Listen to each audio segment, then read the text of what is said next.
Take it away, fellas. Thank you, voice girl. Thank you. And welcome to the Man Space Podcast. And I am Russ. And with me, as always, is the one and only Big Lus. What's up, my peoples? What's up, my brother? How you doing, man? Hey, man, just chilling, brother.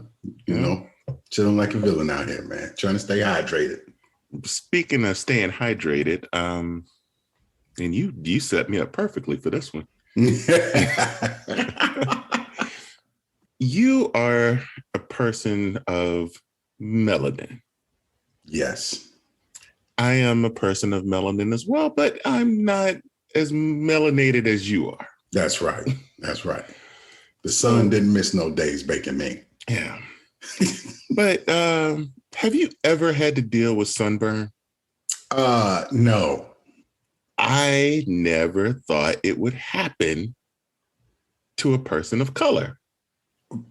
Right. I'm going to let you go into yours because I got a little short story about that one too. I went out one day last week before, mm-hmm. and all I did was go cut the grass. Mm-hmm. I didn't even cut the whole yard.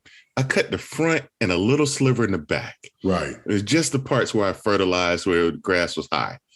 Didn't do the whole thing. Did a little edging. Was outside not even a whole hour. Mm-hmm. My neck just started like itching. Like, really no. Bad. I'm sitting there thinking I had a rash or something. Like, old dirty neck joker. Right.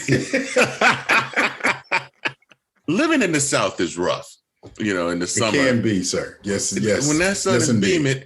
And this was probably like 9:00 in the morning when I went out there and cut. Oh, yeah. Didn't do the whole thing. Wasn't even out there a full hour. By that night, my neck was itching. It was all red up the side and around the back of my neck. You know, I'm like, what did I do differently? I'm not relating it to sunburn. Yeah, I'm glad you didn't call me and tell me that this was happening.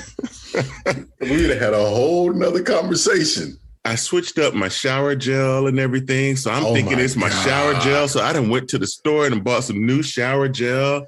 I'm putting like ointment and stuff on my neck, thinking that, you know, I done broke out into a rash because of it. You made a doctor's appointment and everything. I did everything but a doctor's appointment. Yes, I did call my mama, though. You had to call Mama Russ and be like, I don't know what this is. It's crawling around my neck. Oh my God, I'm about to die. Did little Russ get the call too? No, I ain't tell little Russ. Okay. I ain't tell. What? Did you get the blisters though? I didn't get the blisters. Okay. All right. I got a little peeling. Yeah.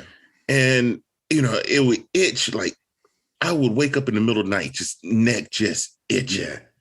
It was feel like you got something. Yeah. I'm thinking like there's bugs in the bed and stuff. I'm like, what the heck is biting me? I'm itching so bad. I don't know. When I saw you last week, I was scratching my neck pretty much. I saw you. I thought you was just hot with with the shirt that was snapped all the way up to the top. So I was like, okay, you know, this is why I didn't wear a collar. Yeah, man. Nah, it was that was sunburn on my neck. That was bothering me. Well, all things have a reason. Look at here. I'll try to tell you. That's horrible. But it's funny because, you know, me and Mrs. Les, you know, we've been kissed by the same sun. Mm-hmm. You know what I'm saying? Yeah. We got some crunchiness on us. And I'm going to tell you, I ain't never seen nobody hitting no blisters like her. Oh, no. Yes, sir. So I don't hit none of that. I know black people don't blister, none of that. My wife is fully melanated. Mm-hmm. Right? Yes. I'm fully melanated. Mm-hmm. But she got the blisters. I'm out fishing down in South Carolina a couple years back. Mm-hmm. And, you know, she was feeling herself. You know, we had a good time. She just bought, you know, got her new Coach purse and all this other stuff. She the only person out there on the pier with me. She had on a straw hat, a big one. Mm-hmm. But she had that Coach purse with her. I got pictures to prove it. So she's sitting up there all perched up, her little Razorback strap, tank top on and everything. Right. Boy, I was putting aloe vera on that back, boy, because them blisters was popping up on the back. And she was like, oh my God, I can't. I was like, who told you to go sit there in the sun? First of all, I didn't think it would happen. Right. I was like you, I was a non-believer up until that point. Yeah. And I was like, holy crap, we do blister. We do get sunburn. And ever since then, can't get her to go sit out on the pier with me no more fishing. Now she sit up in there and drink alcohol and watch me from a mile away. Texting me, you ready to go yet? Yeah. I'm getting bored in here. I've had 17 drinks. I calling her a drunk, but that was like 15 of them was water. You know what I mean? Okay. All right. I was about to tell Mrs. Les that she need to listen to our alcoholism episode. Right. And she might need to go into the archives. Right. I didn't lie. I just said there were 17 drinks. I didn't say what kind of drink. 15 of them was water. Maybe 14. All right. We can live with that, Mrs. Les. I was about to tell you to go to the manspacepodcast.com and check out the archives for the alcoholism episode. Alcoholism is real. Yes, it is. So, Les, yes, sir. I need to apologize to you. To me? Yes. Okay. Les, I accept. I'm publicly apologizing to you in front of the Manspace Nation.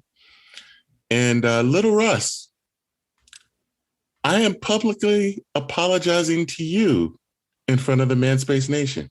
Oh, what happened? What transpired? I fell down the steps.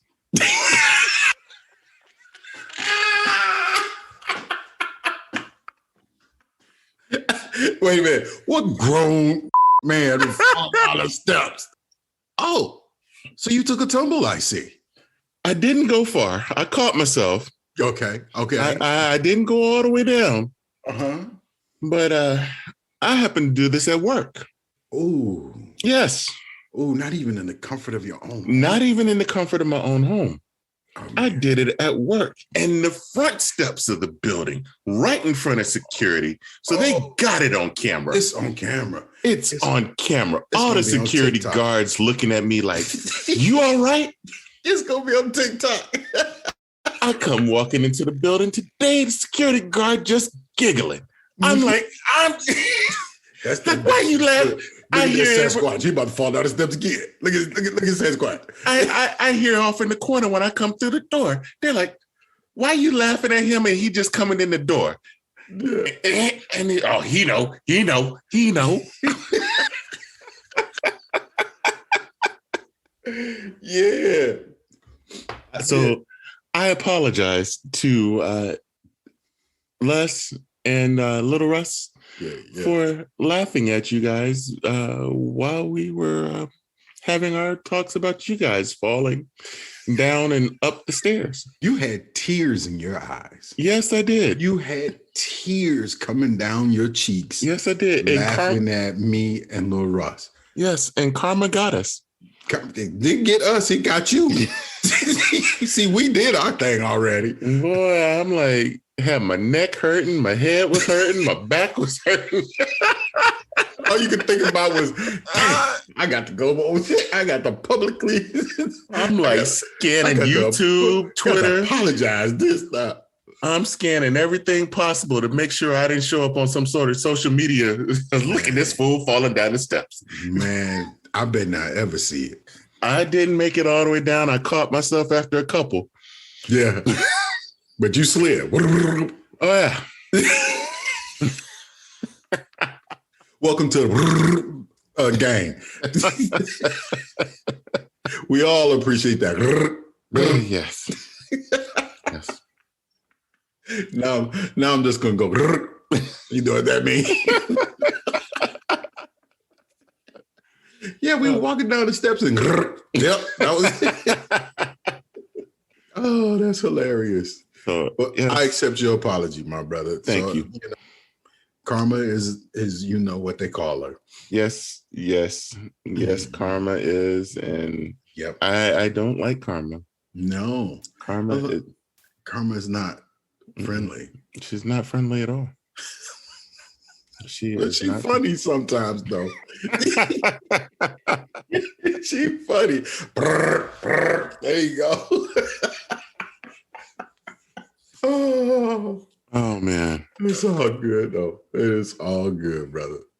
Join Russ and Les in celebrating the Manspace Podcast 1-year anniversary and recognizing the top 10 Manspace moments as voted on by you, the Manspace Nation. So without further ado, number 2. Have you ever heard of lipocavitation? Wait, what? That sounds like some raggedy cabbage. You know what I'm saying? What's that cabbage in Korea they call that stuff? Kimchi. Yeah. It's lipocavitation. It's kind of like cool sculpting, but you use ultrasonic waves on the fat instead of freezing. Oh, okay. So my wife knows this lady who's getting into the business. And so we always try to support people out. My wife, my daughter-in-law, and I decided to go check this out. Excuse me, but I know this is going to be funny, but go ahead. Because the first thing you led with is my wife. My daughter-in-law, myself. Okay, go ahead. So I've never met this lady before. Okay. So I get down there and I see her for the first time. And she's very muscular. Well, let me just say very well-toned. Oh, was she part of the BMF crew? No. She wasn't BMF big, but she could hold her own. Okay. All right. So I get in there trying this out, and this lady got me on that table. I knew it was coming. Go ahead. Tell me about it. Man, she did everything but flip me over and spank my behind. I felt like I needed a cigarette when I was done. Oh, my God. Not a cigarette, bro. Not a cigarette. I was like, man. She did you like that? Yeah, man. Give me a whole pack of Newports down that, bro. You ready for round 2? I need 15, 20 minutes. 15, 20 minutes. That's it, baby. That's it. All right. I'm kidding. I'm kidding. But this whole process was very interesting.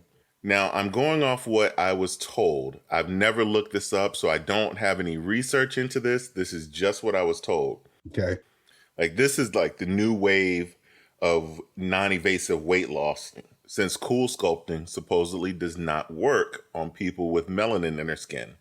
So people of color. Well, that means just like everything else, you know? Yeah. All right. See, we can add another one to the list that don't work for us, the justice system. Peace. I mean, the Second Amendment. I mean, we got a whole lot of them out there.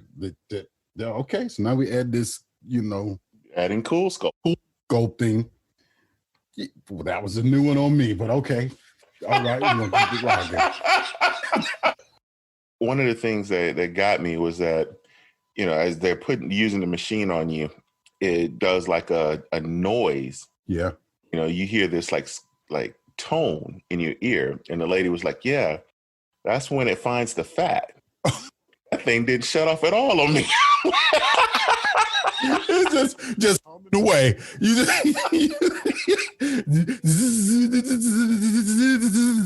ding, ding, ding, ding.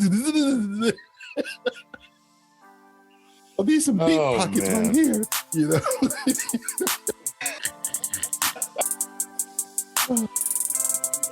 Me for a month. But they say, I just want to let you know that.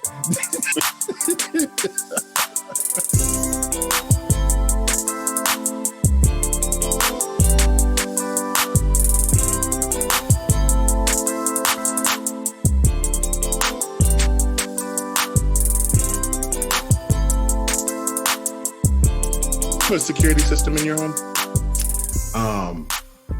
A hood one, yeah, absolutely. Okay. I have like one of the leading security systems in my home, with the cameras all around and stuff, right? Yeah.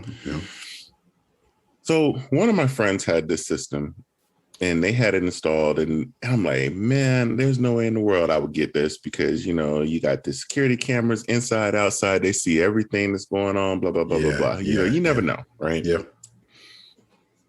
So, Uh-oh.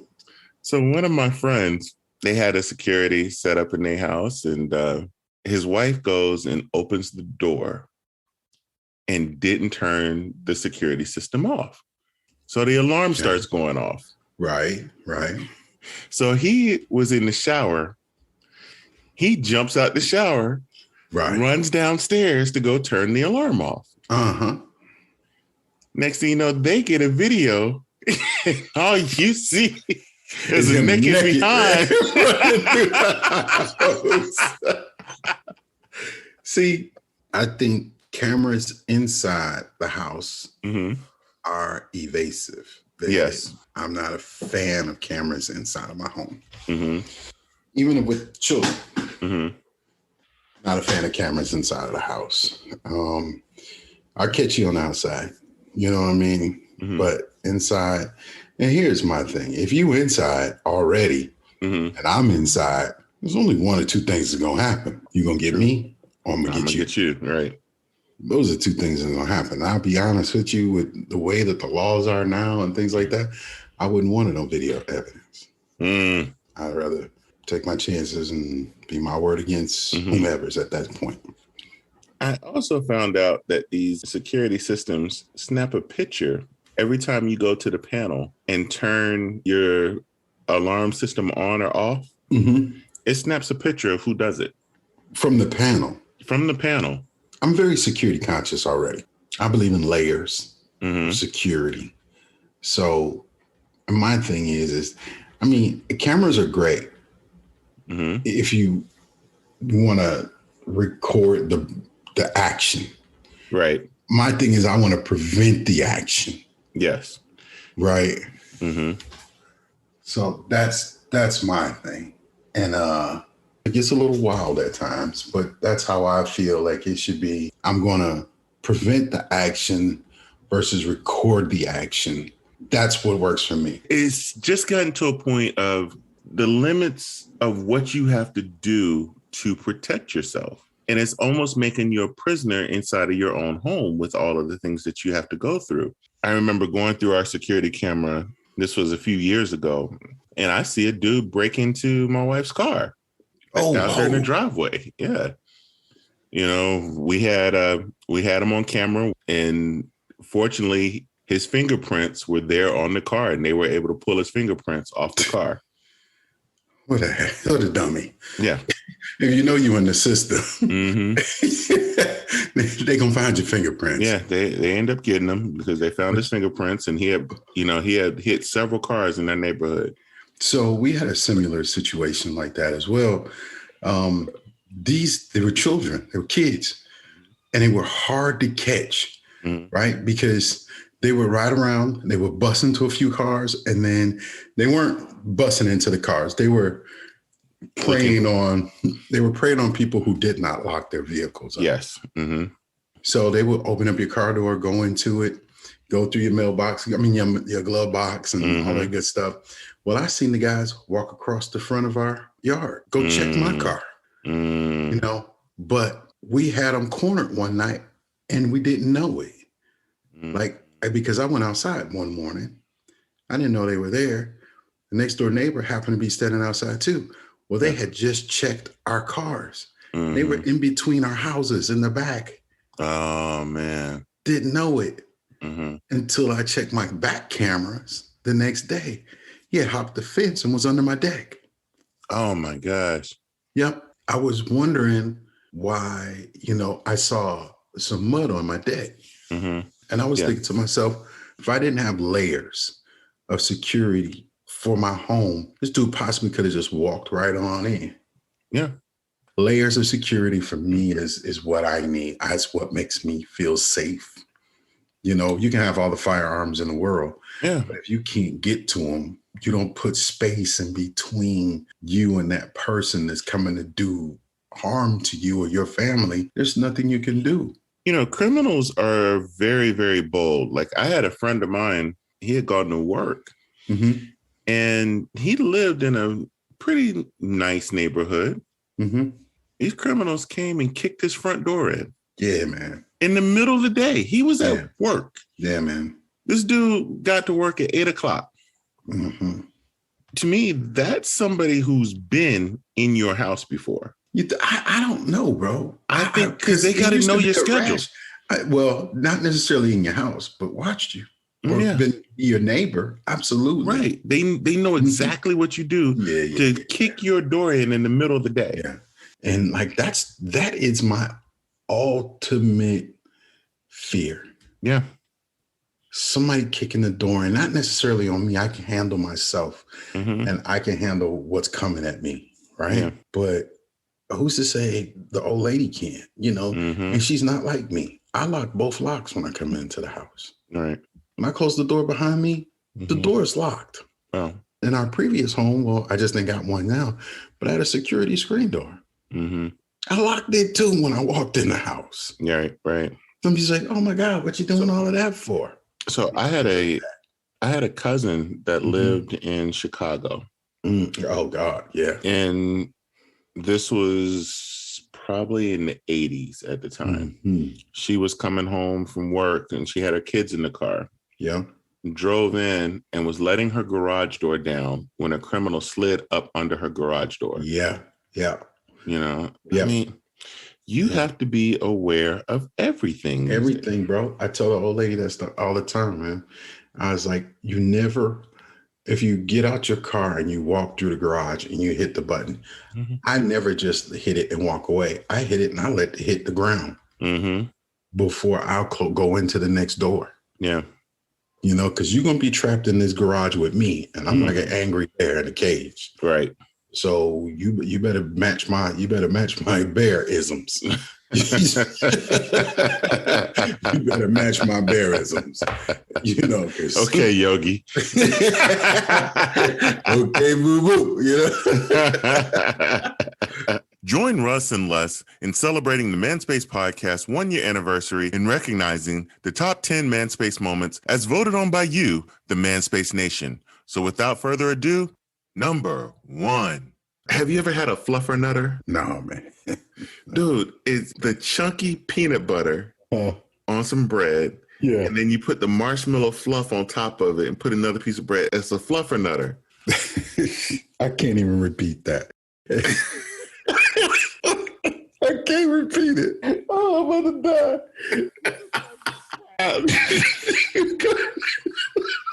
Oh, my God. Oh, don't you tell nobody else. Come on, man. Those things were delicious, man. Fluffernutter, man. I'm telling you. You can't go wrong with a fluffernutter. Manspace Nation, get you a fluffernutter. I can't do it. Oh, have you ever heard of a fluffernutter before? Fluffernutter. Chime in, Manspace Nation. Let us know about the right name. That sounds like it need to be on the Adam and Eve. Or something like that. Oh, man. Oh, my stomach hurt. Oh, my God. Oh, my God. Oh, you are hilarious. Oh my God. Fluffernutter, man. And it is horrible over here, bro. Hold on, I got to dry my face. Okay, I think I'm ready. Yes, the fluffernutter. Oh man, you can do them as a panini, man. Oh no! Grill the bread and get that marshmallow fluff to melt. Oh my gosh, man! As soon as this diet over. Ladies and gentlemen of the Manspace Nation, all views that you heard on this show does not reflect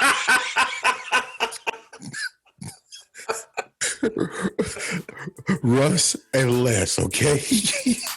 Oh, gosh. This is Russ's fantasy. I don't have nothing to do with it.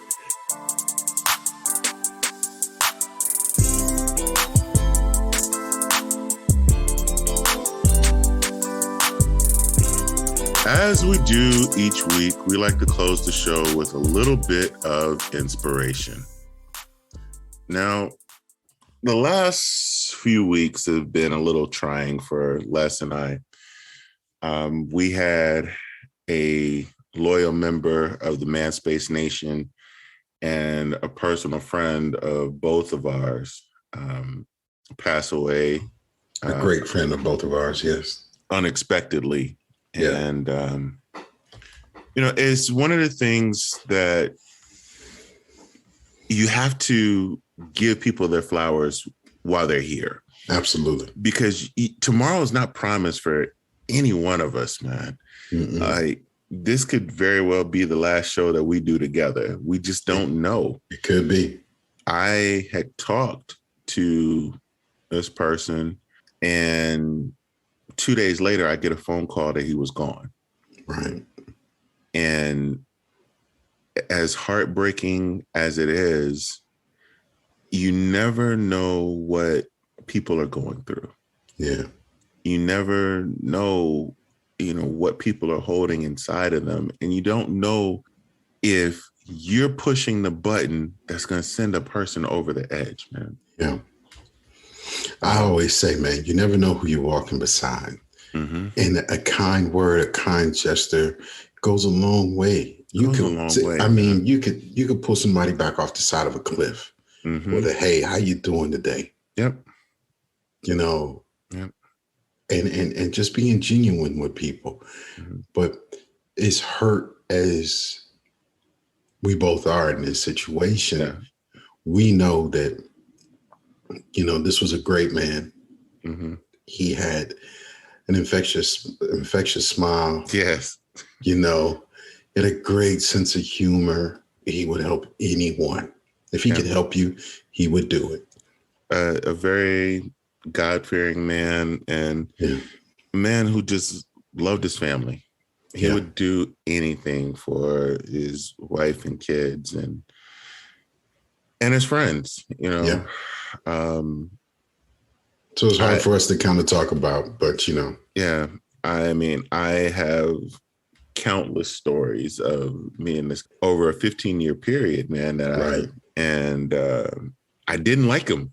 Right.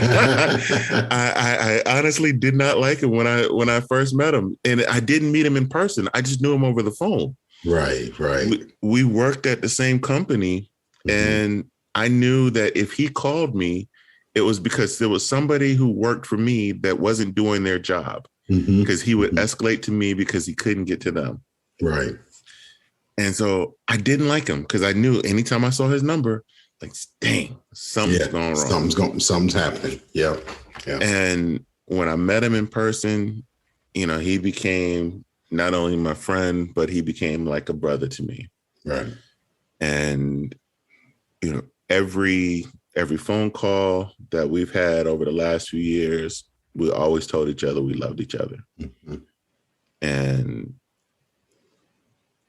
it's as hard as it is to say goodbye right now. It is. Yeah, I get it, brother. You know what I mean? It's rough on a lot of people because this man was very well loved, by everyone. And all I can say is I hope, and when I go, I have people feeling the same way about me. He made me want to be a better guy because he was such a great guy, and the love he spread it. Yeah. the love he was able to give to others, man, was so uncanny and easy for him. Yeah. And he was. I'm going to share one story with you, Les. So shortly after I first met him in person, he was telling me he was coming to work and he passed a school bus, and the school bus was stopped, but it didn't have like its arm out there to say stop or anything. Mm-hmm. School bus was just making a left turn. Right. It's a 2-lane road where the school bus was trying to make the left turn, but it couldn't go because traffic was coming. So I was sitting there waiting to make the left turn. Off to the right a little bit, you can see a little spot in the grass where it'd been kind of worn out, where cars kind of just went around. Yeah. Mm-hmm. So he decided to go around the bus. Mm-hmm. And he's like, did I do something illegal? And he was so terrified about him passing that school bus and like wondering, like, did they get a picture of his tags or anything for days? And he was just, that's when I realized that his conscience wouldn't allow him to do something. Yeah, absolutely. Straight God-fearing man. And I'm just like, dude, was the arm out? He's like, no. I'm like, if the arm wasn't out, you weren't wrong. You weren't wrong in that aspect. I was going to say, well, you were wrong. You were wrong for going off the road and going around the car. So it didn't matter if it was a school bus, a car, or anybody. Yeah, it could have been the mailman. If you went around and you went off road like that, that was illegal. Yes. Very much so. So yes, you broke the law, but you didn't break the law for passing the school bus. Right. You wouldn't have hurt no children. But for 3 days, man, this dude, he's like, man, I couldn't sleep. I'm tired. I'm glad you didn't tell me this story a long time ago, because I would have called him that night and been like, yes, there's this such and such and such and such. My name is Detective Les. I'm calling from the, CPD.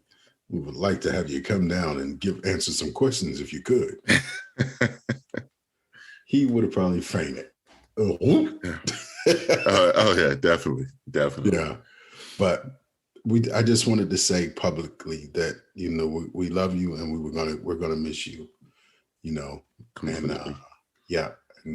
if he wasn't the number one, the first listener, I'm sure he was close. Yes, yeah, he was a very big supporter of the Manspace podcast and. Yeah.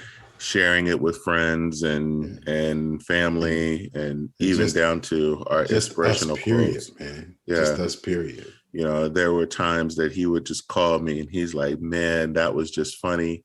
Yeah. Or a group text that and we all get on the group text. Yeah, man. Yeah. And I truly miss him.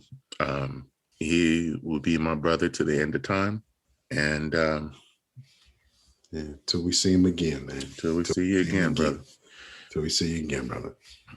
We love you. We love you, man. Rest in peace, brother.